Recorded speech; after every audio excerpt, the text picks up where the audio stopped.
우시엘의 아들은 미사엘과 엘사반과 사드리입니다. 아론은 엘리세바와 결혼했습니다.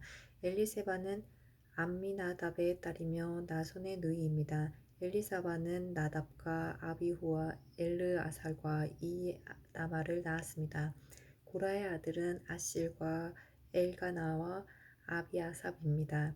이들은 고라의 가족입니다. 아론의 아들 엘르아살은 부디엘의 딸과 결혼했습니다. 부디엘의 딸은 비느하스를 낳았습니다.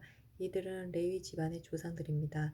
바로 이 아론과 모세에게 여호와께서 이스라엘 백성을 이집트 땅에서 각 무리대로 인도해 내어라 하고 말씀하셨습니다. 또한 이집트 왕 파라오에게 가서 이스라엘 백성을 이집트에서 내보내라고 말한 사람 역시 모세와 아론입니다. 여호와께서 이집트 땅에서 모세에게 말씀하셨습니다. 나는 여호와이다. 이집트 왕 파라오에게 내가 하는 말을 다 전하여라. 모세가 여호와께 대답했습니다. 저는 말을 잘할 줄 모릅니다. 그런데 어찌 파라오가 제 말을 들으려 하겠습니까? 여호와께서 모세에게 말씀하셨습니다. 나는 너를 파라오 앞에서 마치 하나님과 같게 할 것이다. 그리고 내 형 아론은 너를 위해 대원자가 될 것이다.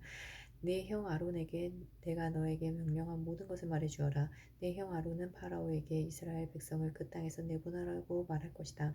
그러나 나는 파라오의 고집을 그대로 두고 이집트 땅에 많은 기적을 일으킬 것이다. 그럼에도 파라오는 내 말을 듣지 않을 것이다.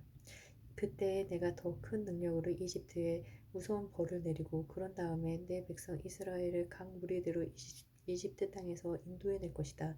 내가 나의 큰 능력으로 이집트에 벌을 내리고 이스라엘 백성을 그 땅에서 인도해낼 때에야 비로소 이집트 사람들은 내가 여호와인 줄 알게 될 것이다. 모세와 아론은 여호와께서 명령하신 대로 했습니다. 모세와 아론이 파라오에게 말을 했을 때 모세의 나이는 80살이었고 아론의 나이는 83살이었습니다. 여호와께서 모세와 아론에게 말씀하셨습니다. 파라오가 너희에게 기적을 요구할 것이니 그러면 모세는 아론에게 지팡이를 파라오 앞에 던지라고 말하여라. 그 지팡이가 뱀으로 변할 것이다. 그리하여 모세와 아론은 여호와께서 명령하신 대로 파라오 앞으로 나아갔습니다. 아론은 자기 지팡이를 파라오와 그 신하들 앞에 던졌습니다. 그러자 지팡이가 뱀으로 변하였습니다.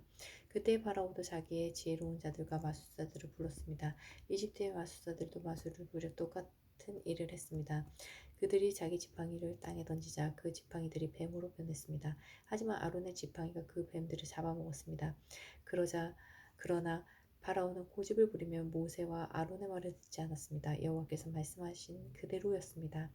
여호와께서 모세에게 말씀하셨습니다. 파라오는 고집이 세서 백성을 내보내려 하지 않는다.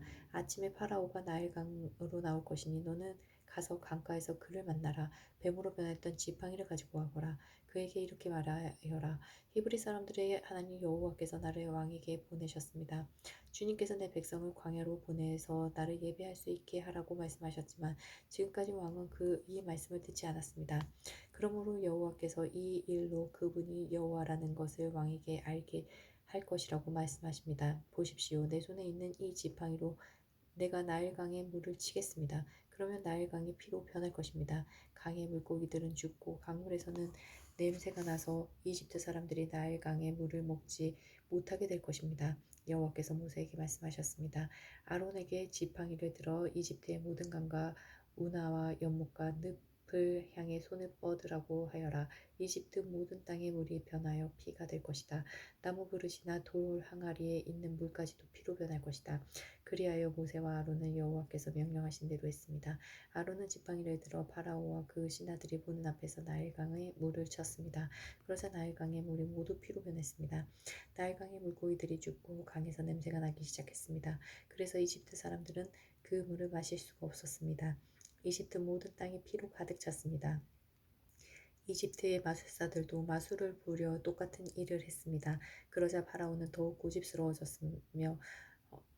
고집스러워져서 모세와 아론의 말을 듣지 않았습니다. 모든 일이 여호와께서 말씀하신 대로 일어났습니다. 파라오가 몸을 돌이켜 왕궁으로 돌아갔습니다. 그는 모세와 아론이 한 일을 무시해 버렸습니다. 이집트 사람들은 나일강의 물을 마실 수가 없었습니다. 그래서 모든 이집트 사람들은 마실 물을 얻기 위해 나일 강가에 우물을 팠습니다. 여호와께서 나일강의 물을 피로 변하게 하신 지 7일이 지났습니다.